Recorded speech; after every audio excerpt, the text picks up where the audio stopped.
সকালবেলায় ding ding করে বের হইয়া নানার সাথে গেছে দুধ আনতে, আর দুধ নিয়ে চলেও আসছে বাসায়।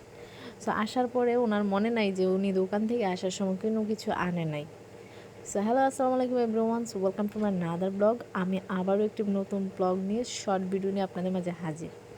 তো আজকের ভিডিওতে আমি দেখাবো আনাস যখন নানার বাড়িতে আসে। আনাস কিন্তু মাঝে মাঝে আর নানার সাথে বাজারও যায়, দেন হচ্ছে আনাস কিন্তু না মাঝে মাঝে অনেক ঘোরাঘুরি করে।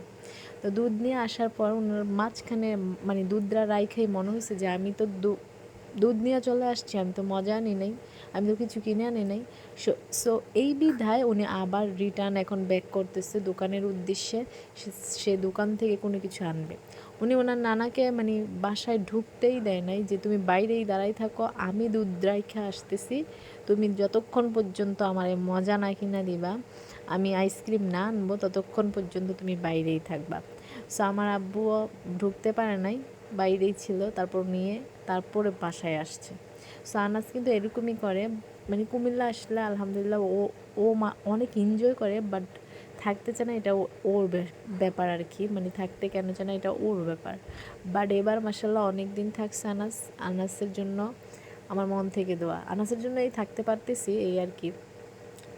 তো সবচেয়ে বড় কথা হচ্ছে যাদের নানা নানি বেঁচে আছে তারাই বুঝে যে লাইফটা কত মজার, আর যাদের নাই তারা আসলেই দুর্ভাগা, হতভাগা।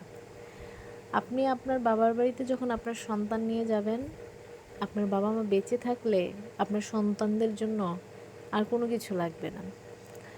আর বাবা মার অবর্তমানে আপনার ভাইয়েরা করবে, ওইটা হচ্ছে অপশনাল একটা সাবজেক্ট।